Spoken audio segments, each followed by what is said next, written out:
दोस्तों आज से ठीक एक हफ़्ता पहले यानी कि आर्बिट्रम के एयर ड्रॉप वाले दिन मैंने आप लोगों के साथ एक ट्वीट शेयर करी थी जहाँ पे मैंने आपको बताया था कि मैं कुछ टेस्टिंग कर रहा हूँ लिक्विडिटी के साथ। यहाँ पे मैंने $500 की इनिशियल लिक्विडिटी प्रोवाइड करी थी यूएसडीसी और आर्बिट्रम के पेयर में, सिर्फ ये देखने के लिए कि मुझे यहाँ से कितनी इनकम जनरेट हो रही है इन टर्म्स ऑफ फ़ी। अब इसी के ऊपर मैंने ट्विटर पर ही मैंने आप लोगों के साथ कल एक यहाँ पे अपडेट शेयर किया है जहाँ पे मैंने आपको बताया है कि मैंने $1500 के आसपास की लिक्विडिटी के साथ यहाँ पे टेस्ट किया है। 3 पूल्स पे मैंने टेस्ट किया और एक हफ्ते के बाद के मेरे यहाँ पे रिजल्ट्स हैं कि मुझे ऑलमोस्ट $100 वर्थ ऑफ फीस जो है वो इकट्ठी हो चुकी है इस लिक्विडिटी पूल्स के ज़रिए। तो आप में से कई लोगों ने ये रिक्वेस्ट किया है कि मैं आप लोगों को इसके बारे में बताऊं, वीडियो के ज़रिए इसको एक्सप्लेन करूं कि कैसे यहाँ पे आप भी अपनी लिक्विडिटी प्रोवाइड करके यहाँ पे फ़ीस अर्न कर सकते हैं, कहाँ पर आपको मैक्सिमम बेनिफिट है। तो ये सारी चीज़ें हम इस वीडियो में आज कवर करेंगे, बट उससे पहले आपको चैनल को करना है सब्सक्राइब अगर आपने अभी तक चैनल को नहीं सब्सक्राइब किया है, क्योंकि इसी टाइप की जो अर्निंग अपॉर्चुनिटीज़ हैं, यही कुछ मेथड्स हैं जो मैं लगातार अपने चैनल पर शेयर करता हूं। और जो लोग मुझे काफ़ी टाइम से फॉलो करते आ रहे हैं उन्होंने काफ़ी सारी एयर ड्रॉप्स में भी अर्न किया है। इसी टाइप की टिप्स एंड ट्रिक्स को फॉलो करके उन्होंने अच्छी खासी अर्निंग भी जनरेट करी है। तो चैनल को ज़रूर सब्सक्राइब करिए और साथ ही साथ दबा दीजिए बेल नोटिफिकेशन आइकन ताकि आपकी एक भी ऐसी अर्निंग अपॉर्चुनिटी मिस ना हो। तो सबसे पहले तो जानते हैं कि सिंपल टर्म्स में लिक्विडिटी क्या होती है। तो मान लीजिए आप यूनिस्वैप पे एक टोकन से दूसरे टोकन में एक्सचेंज ले रहे हैं, यानी कि मान लीजिए इथेरियम को आर्बिट्रम में कन्वर्ट कर रहे हैं या आर्बिट्रम को इथेरियम में कन्वर्ट कर रहे हैं। तो इस कन्वर्जन के टाइम पे जब आप टोकन्स सेल करते हैं या बाय करते हैं तो वो बाय एंड सेल होते हैं एक पूल की मदद से। पूल में क्या है कि आप और मेरे से लोगों ने इथेरियम वहाँ पे सबमिट किए हुए हैं, आर्बिट्रम सबमिट किए हुए हैं, मिलियंस ऑफ डॉलर्स के वर्थ ऑफ वहाँ पे टोकन्स हैं ऑलरेडी। अगर कोई तीसरा बंदा आके उस टोकन में से इथेरियम बाय करना चाहता है या आर्बिट्रम बाय करना चाहता है तो वो अपने कॉरस्पॉन्डिंग टोकन्स उस टूल के अंदर डालता है, वहाँ से स्वैप लेके दूसरे टोकन्स अपने वॉलेट में रिसीव करता है। तो बहुत सिंपल सी टर्म्स में ये है डेफिनेशन कि कैसे आप एक टोकन को दूसरे टोकन में कन्वर्ट करते हैं। पीछे बैकएंड पर किसी भी डिसेंट्रलाइज्ड एक्सचेंज में इस टाइप के पूल्स ऑपरेट करते हैं जहाँ पे हम लोग लिक्विडिटी प्रोवाइड करते हैं और उस लिक्विडिटी की वजह से वहाँ पे एक्सचेंज में ट्रांजैक्शंस होती हैं। तो यहाँ पे अगर आप यूनिस्वैप में जाएंगे तो यहाँ पे आप देख सकते हैं कि कितने पूल्स हैं। इथेरियम आर्बिट्रम का यहाँ पे पूल है, इथेरियम यूएसडीसी का पूल है। तो इस टाइप का कोई भी आप एक टोकन से दूसरे टोकन में एक्सचेंज लेंगे तो उसके पीछे एक पूल होगा। अब यूनिस्वैप पर ये सारे पूल्स जो हैं ये हैं आर्बिट्रम पर, और आर्बिट्रम में अगर आप देखेंगे तो ये टॉप नंबर का पूल जो अभी चल रहा है वो है इथेरियम और आर्बिट्रम। और यहाँ पे जो परसेंटेजेस लिखी हुई हैं ये है उस पूल की फ़ी, यानी कि अगर आप इथेरियम को आर्बिट्रम में करेंगे, इस पूल के थ्रू करेंगे तो आपको 0.05% वहाँ पे फ़ी देनी होगी। तो कोई भी ट्रांजैक्शन यहाँ पे इस पूल के ज़रिए अगर होगी तो वहाँ पे उसको उस ट्रांजैक्शन को 0.05% फ़ी लगेगी। अब ये जो फ़ी है ये इक्वली डिवाइड हो जाएगी, जितने भी लोगों ने उस पूल के अंदर कंट्रीब्यूशन दी होगी उनके बीच में यहाँ पे डिस्ट्रीब्यूट हो जाएगी। तो यहाँ पे अगर आप देखें तो TVL यानी कि टोटल वैल्यू लॉक्ड इस पूल के अंदर $22.43 मिलियन है, यानी कि इथेरियम और आर्बिट्रम की कंबाइंड वैल्यू यहाँ पर $22.43 मिलियन है। इस पूल के अंदर यहाँ पे $234.9 मिलियन की ट्रेडिंग हुई है सिर्फ पिछले 24 घंटे के अंदर। तो इतना $230 मिलियन का 0.05% जो है वो इक्वली डिस्ट्रीब्यूट हुआ होगा जितने भी लोगों ने इस पूल के अंदर लिक्विडिटी दी होगी। डिपेंडिंग ऑन कितनी लिक्विडिटी दी है उसके रेशो के हिसाब से वो पूरी की पूरी फ़ी जो जनरेट हुई है वो उतने लोगों के बीच में डिस्ट्रीब्यूट हुई होगी। तो वहीं से जो लिक्विडिटी प्रोवाइडर्स हैं, जो लोग लिक्विडिटी प्रोवाइड करते हैं, उनको इनकम जनरेट होती है। अब मैंने इस एक्सपेरिमेंट के लिए यूनिस्वैप पर और काइबर स्वैप, दो ऐसे यहाँ पर डिसेंट्रलाइज्ड एक्सचेंजेस हैं जहाँ पर मैंने लिक्विडिटी प्रोवाइड करी है, ये देखने के लिए कि कहाँ पे सबसे ज़्यादा मुझे बेनिफिट मिल रहा है, यानी कि सबसे ज़्यादा फ़ी मैं कहाँ पे अर्न कर रहा हूँ। अब एक बहुत इंपॉर्टेंट चीज़ जो आपको किसी भी पूल में पार्टिसिपेट करने से पहले जाननी है वो ये है कि यहाँ पे किसी भी पूल में अगर आप लिक्विडिटी प्रोवाइड करते हैं तो वहाँ पर आपको इम्पर्मानेंट लॉस और परमानेंट लॉस होने के चांसेस हैं।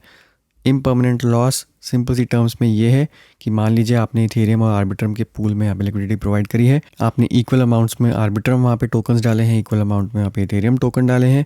अगर एक भी टोकन की वैल्यू बहुत सब्सटैंशियली ऊपर या नीचे चली जाती है तो वहाँ पर आपको लॉस होने के चांसेस हैं जब तक वो वैल्यूज़ वापस से न्यूट्रलाइज नहीं हो जाती। मान लीजिए आर्बिट्रम की वैल्यू 10 सेंट तक अगर गिर गई और आपने यहाँ पे वैल्यू प्रोवाइड करी थी जब आर्बिट्रम की वैल्यू $1 चल रही थी, तो आपको उतना ही वहाँ पे इम्पर्मानेंट लॉस हो जाएगा, यानी कि आपके जो टोकन्स होंगे वहाँ पे उनकी वैल्यू 10 सेंट के हिसाब से ही मानी जाएगी, ना कि $1 की जो आपने वैल्यू समझ के वहाँ पे पूल में डाली थी। तो ये इम्पर्मानेंट लॉस का बेसिक सा कंसेप्ट है। उसके बाद परमानेंट लॉस के चांसेस क्या हैं?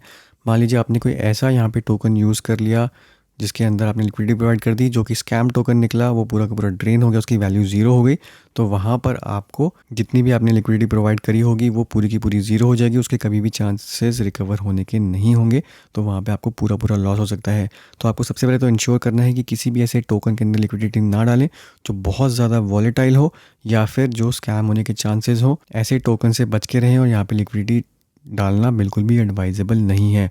अगर आपको लिक्विडिटी के साथ प्ले अराउंड करना है तो आप ऐसे पेयर्स के अंदर यहाँ पे ट्रेड करें जो कि वेल नोन पेयर्स हैं, जो आपको पता है कभी स्कैम नहीं करेंगे, जिनकी वैल्यू रिलेटिवली स्टेबल रहने के चांसेस हैं, या फिर जो मार्केट के साथ साथ इंक्रीज करेंगे। ना कि ऐसे टोकन्स जो बहुत शॉर्ट लिव्ड है, आज हाइप है कल नहीं है। ऐसे टोकन्स में बिल्कुल भी लिक्विडिटी मत डालें। तो आपने एक बार पूल्स यहाँ पे आइडेंटिफाई कर लिए, टोकन्स आइडेंटिफाई कर लिए, यहाँ पे यूनिस्वैप पर आके आप उनकी वॉल्यूम देख सकते हैं। जितनी ज़्यादा वॉल्यूम यहाँ पे ट्रेड हो रही होगी और जितनी कम TVL लॉक्ड होगी, उतने ज़्यादा आपके यहाँ पे फ़ीस अर्न करने के चांसेस होंगे। तो आप info.uniswap.org, ये लिंक मैंने नीचे डिस्क्रिप्शन में दे दिया है। यहाँ पर आके आप वॉल्यूम से सॉर्ट कर सकते हैं, 7 डे वॉल्यूम के साथ सॉर्ट कर सकते हैं। तो उससे आपको आइडिया हो जाएगी कि कौन से ऐसे पूल्स हैं जो बहुत ज़्यादा पॉपुलर हैं, जिनमें सबसे ज़्यादा ट्रेडिंग हो रही है। क्योंकि अल्टीमेटली फ़ीस आप तभी अर्न करेंगे जब उस पूल के अंदर ट्रेडिंग होगी, और जितनी ज़्यादा यहाँ पे ट्रेडिंग होगी उतनी ही ज़्यादा आपको फ़ीस यहाँ पे मिलने के चांसेस हैं। तो कोशिश करके यहाँ पे ऐसे पूल्स आइडेंटिफाई करिए जहाँ पे वॉल्यूम जो है वो काफ़ी ज़्यादा ट्रेड हो रही है, और उसके मुकाबले में TVL अगर कम है तो बेटर है, क्योंकि वहाँ पे आपका ज़्यादा शेयर होगा और आपको ज़्यादा वहाँ पे फ़ीस मिलेगी। तो अब इस एक्सपेरिमेंट के लिए मैंने यहाँ पे 3 पूल्स आइडेंटिफाई किए थे। तीनों पूल्स मैं आपको दिखाता हूँ और साथ ही साथ दिखाता हूँ कि कितनी मैंने वहाँ पे फ़ी अर्न करी है। तो यूनिस्वैप के अंदर आप पूल के अंदर लिक्विडिटी प्रोवाइड करने के लिए काफ़ी आसान है। यूनिस्वैप पर जाएंगे, यहाँ पे पूल्स की एक ऑप्शन है, पूल्स पे आप क्लिक करेंगे। यहाँ पे आप न्यू पोजीशन पे जाएंगे और जिस भी टोकन के अंदर आपको लिक्विडिटी प्रोवाइड करनी है वहाँ से आप टोकन सेलेक्ट कर लेंगे। तो यहाँ पे मान लीजिए अगर आपको USDC में करनी है और आर्बिट्रम में करनी है, तो यहाँ पे आप डालेंगे आर्बिट्रम और एक जगह आपने डाल दिया USDC। ये आपका पेयर हो गया। अब यहाँ पे आप चाहें तो अपनी फ़ी सेलेक्ट कर सकते हैं। तो यहाँ पे 4 टाइप के फ़ी पेयर्स हैं। मैं हमेशा रिकमेंड करूँगा कि अगर आप ऐसे टोकन्स में डाल रहे हैं लिक्विडिटी जो कि वेल नोन टोकन्स हैं और रिलेटिवली प्राइस स्टेबल रहता है, तो 0.05% या 0.3% ही आप चूज़ करें। यहाँ पे आपको रिकमेंड भी करता है कि आपको कौन सा यहाँ पे चूज़ करना चाहिए। बट अगर आपको नहीं समझ में आ रहा तो यहाँ पे यूनिस्वैप पे वापस आके देखिए, ये जो यहाँ पे फ़ी टियर है 0.05%, जिस भी पूल में आप यहाँ पे प्रोवाइड कर रहे हैं लिक्विडिटी, वही यहाँ पे फ़ी टियर भी आप सेलेक्ट कर लीजिए। तो इथेरियम USDC 0.05% है, तो हम यहाँ पे जाके 0.05% सेलेक्ट कर देंगे। तो ये आपका यहाँ पर फ़ी टियर सेलेक्ट हो गया और आपके टोकन्स यहाँ पे सेलेक्ट हो गए। अब बहुत इंपॉर्टेंट है कि यहाँ पर आप क्या प्राइसेस रख रहे हैं। तो USDC आर्बिट्रम पेयर के अंदर आपको यहाँ पे मिनिमम प्राइस डालना है और मैक्सिमम प्राइस डालना है, यानी कि आप किस रेंज के अंदर यहाँ पे लिक्विडिटी प्रोवाइड करना चाहते हैं।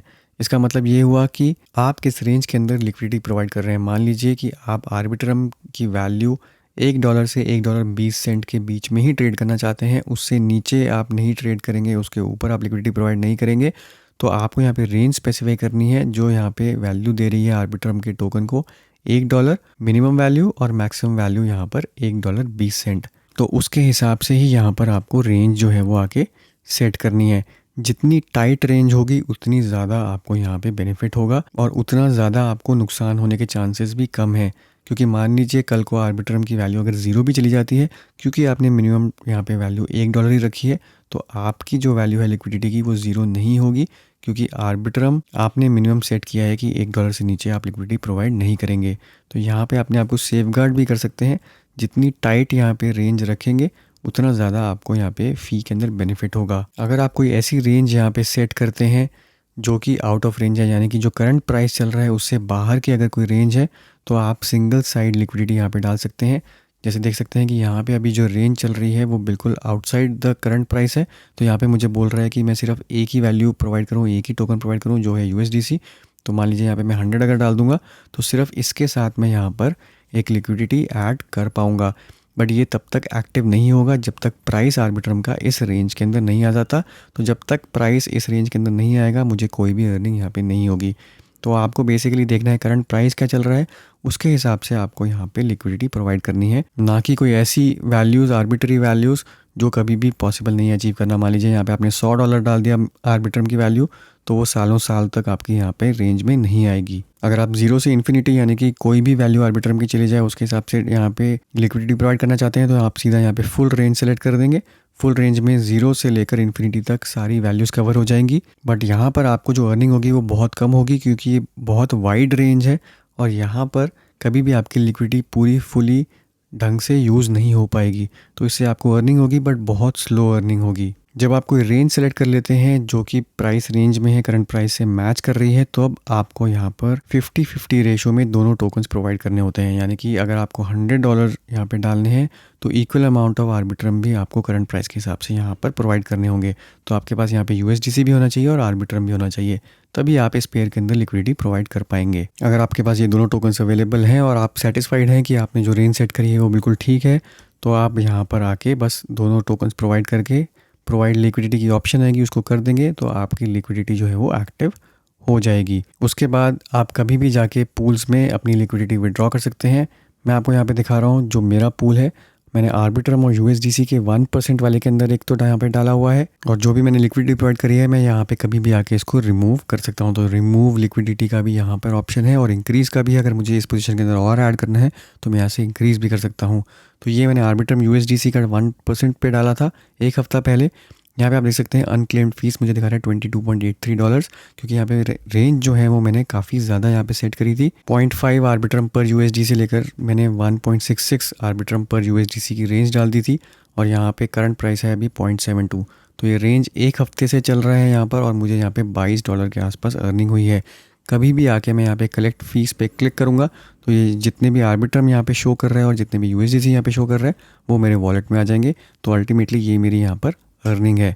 जो दूसरा पूल मैंने उसी दिन सेलेक्ट किया था वो था मैंने आर्बिट्रम USDC, बट यहाँ पे मैंने जो रेंज सेलेक्ट करी थी वो थोड़ी टाइट रेंज थी, और यहाँ पे फ़ीस जो है वो 0.3% ही है। बट यहाँ पे आप देखेंगे तो सेम टाइम फ्रेम के अंदर मुझे यहाँ पे $50 यानी कि ऑलमोस्ट डबल अर्निंग यहाँ पर हुई है कंपेयर टू इस वाले पूल में, जिसमें मेरी रेंज काफ़ी ज़्यादा थी और जबकि यहाँ पे फ़ी भी ज़्यादा थी, उसके बाद भी मुझे यहाँ पे कम फ़ी अर्निंग हुई है। जबकि दूसरे पूल के अंदर मुझे यहाँ पे इक्वल अमाउंट ऑफ टाइम में मेरी $50 फीस यहाँ पे जनरेट हो चुकी है। तो जितनी टाइट आप रेंज रखेंगे और जब तक उस रेंज के अंदर मूवमेंट होती रहेगी तब तक आपकी फ़ीस जो है यहाँ पे अच्छी खासी अर्न होती रहेगी। तो ये दोनों पूल से जो मैंने यूनिस्वैप पे ट्राई किए, तो यहाँ पे आप देख सकते हैं कि $50 यहाँ से हो गया मेरा और यहाँ पे 22 हो गया। तो $72 एक हफ्ते के अंदर मेरे यूनिस्वैप पर यहाँ पे अर्न हो गए। यहाँ पे यूनिस्वैप पे ऑलमोस्ट मेरी लिक्विडिटी है $1000 की। जो तीसरा पूल मैंने यूज़ किया वो था मेरा काइबर स्वैप का। काइबर स्वैप पे भी सेम ही कंसेप्ट है, आपको लिक्विडिटी ऐड करनी है। यहाँ पे पूल्स दिए हुए हैं, यहाँ पे किसी भी पूल में आके आप लिक्विडिटी ऐड कर सकते हैं। तो यहाँ पर जो मैंने पूल ऐड किया वो था आर्बिट्रम USDC का। सेम मैंने $500 यहाँ पे डाले और यहाँ पर उसी टाइम फ्रेम के अंदर मुझे जो अर्निंग हुई है वो है $31 की। क्योंकि यूनिस्वैप पे वॉल्यूम ज़्यादा है, काइबर स्वैप पे थोड़ी कम है, तो उसी वॉल्यूम के हिसाब से आप देख सकते हैं कि मुझे यहाँ पर थोड़ी कम फ़ी यहाँ पे आई है, जबकि रेंज मेरी दोनों ही एक्सचेंजेस पर यहाँ पे ऑलमोस्ट सेम है। अब काइबर स्वैप में यहाँ पे आप देखेंगे कि जो मेरी लिक्विडिटी है वो 0.25% पर है, यानी कि यूनिस्वैप से भी 0.05% कम है। बट काइबर स्वैप मैंने एक एक्सपेरिमेंट के लिए इसलिए भी सेलेक्ट किया था क्योंकि यहाँ पे एक इवेंट चल रहा है, जो भी आप लिक्विडिटी प्रोवाइड करते हैं उसको आप एडिशनल काइबर टोकन्स यानी कि KNC टोकन्स भी उसके थ्रू फार्म कर सकते हैं। तो लिक्विडिटी प्रोवाइड करने के बाद आप जाएंगे काइबर स्वैप के फार्मिंग के अंदर, यहाँ पे अर्न में जाएंगे, यहाँ पे फार्म्स हैं।